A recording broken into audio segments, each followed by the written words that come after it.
And here we have this world of uniforms, badges, and this is normally not worn by these guys working in the forest, I would say, at least not in Switzerland.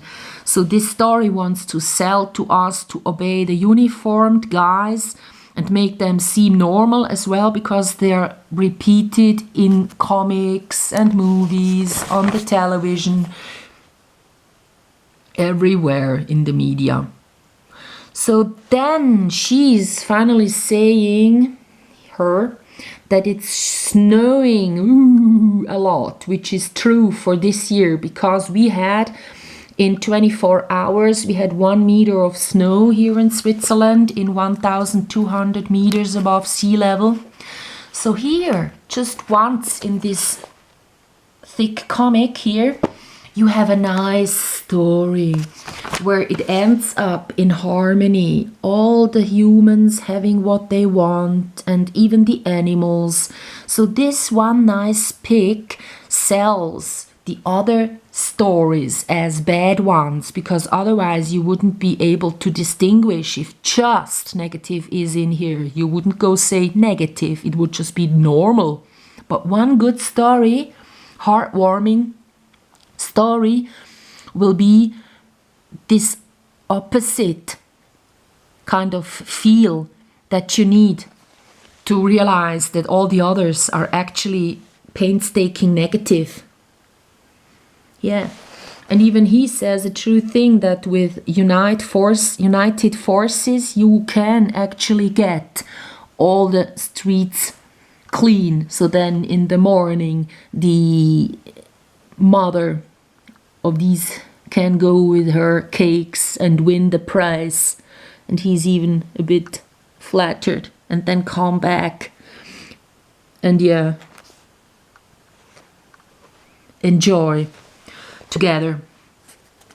So here again it's about all the snow. They are really selling this to us. They don't sell having fun in the snow, they don't sell the beauty of a snowflake, they sell the masses of the snow that has fallen, which might be harp triggered or chemtrail triggered. So the whole issue is about a lot of snow, not about building relationships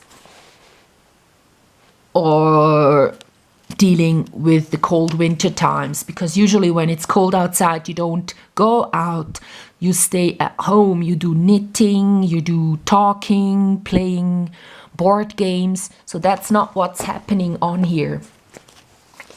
That's a decision they made to give us all these stories about a lot of snow that has to be taken away. So here you have the debt-based bank system. When you get the loan, you don't have to give back just the money you got, you have to give back more. So that's the bankster system, not allowed by the Bible, but happening all over this world. And comic is artwork. So if you don't see a one eye symbol in here, it's because it's a comic. But wherever else you have this one eye symbol, this one makes you feel watched, of course, and the ones that are watched, they behave better, they obey. That's a fact. If you put eyes beside a little box for putting in money, beside a coffee machine, people will give some money when they take a coffee because they feel watched. So this kind of destroys individuality in artwork. If you see every picture dealing with this one eye symbol, it gets kind of boring. So that's why it is appearing everywhere in these art forms, not in this comic now, because yeah. So here you have him say that this money is motivating him extremely. So we live off money, not emotions. That's what this story kind of sells to us. And then, of course, if you need a ladder, the only thing that will get you there is making some money, and then you can give back the money you have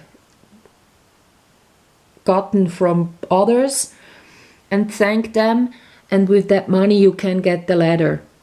That's not true. He could have gone to the one having these ladders, asked him if he could work for him a bit, and then have the ladder. You don't need the money as a medium in between. So then, of course, again, there is this negative experience, and negative experiences that pile up will make us nervous, and then fatigued, then depressed, then suicidal, and then schizophrenic. So it will make us ill. And this is also these negative storylines delivered to us by the school shootings that will make us feel unsafe, and every other media event. They don't tell in the news such and such things have gone perfectly today. They just tell the negative bad things that haven't worked out. And here the women give orders to the men. And also men, we see when the woman has gone, they are not trustworthy. And also you see that there is not a small train station shown like in the old comics. It's one of these urban, not so nice train stations that they sell to us because they want us to live in crowded cities, because people that have photons emitting don't feel good when there are too many people in a place, because that one will make them ill, because we can feel that there is so many people around us. It's not the thinking, it's the photons that kind of make us see that there is so many people, and then we kind of biologically fear for not getting fed and stuff like that. Then we, like people stuck in a hall forever, they will just bit by bit get sick, and because of this fatigue and sickness that they have, somehow be a bit more negative, and then also die earlier. When there is a flu, everyone catches it when you live in a crowded city. But if you live for yourself on the land, in the land, countryside, you won't catch that flu once you visit the city and get back to your place, because you're not living in a crowded area. So then the men have some experiences here, and they are actually sold as weak men because they're fighting against puppets. They don't really realize that these are puppets. And then the men end up in drags because they just destroyed those puppets and they have to do its job now. So there is this gender mainstreaming thing sold to us. Men are made weak again, which will also lead to no families getting formed. And here, because everyone has these handhelds and wifey kills via cancer it provokes, we kind of get used to getting killed then, and even children need this stupid device. That's what they're selling to us. And also that this magical thing, a dwarf, is real, which is not. And here you have them solving a magical problem. The nephews usually had real life problems that they were solving with their clever book they had. But this time they are hunting this dwarf so that it can get back to its parents in the end. Which is here. They unite again. And here they're selling to wear helmets, which is very funny. It's a new market.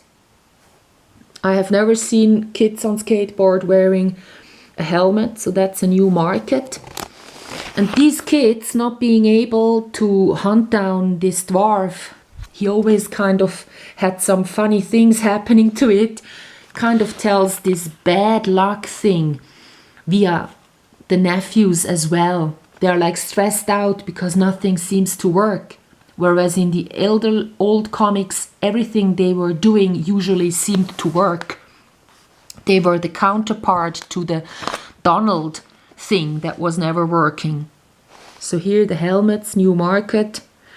And also here a problem gets solved by an unseen hand, which is fate or the elite, which doesn't want to be in the open. And here you have, again, that forming groups makes sense, whereas I would say being an individual is much nicer, to go into the nature, not in a group, but all by yourself. But a group is able to be profiled, a individual not really, because a individual doesn't get advertising that just talks to a individual. You need groups to make profiling make sense. So titles, badges, uniforms, obeying orders, that's what we learn from this kind of depiction of the things the nephews do in their free time. And here there is a machine, it seems, for everything, like putting the snow away. And then there is a wrong casus in the writing. In German it's not correct to put the S after the word igloo. It sounds wrong to me. I might be wrong though. Then you have again two groups that will fight each other here,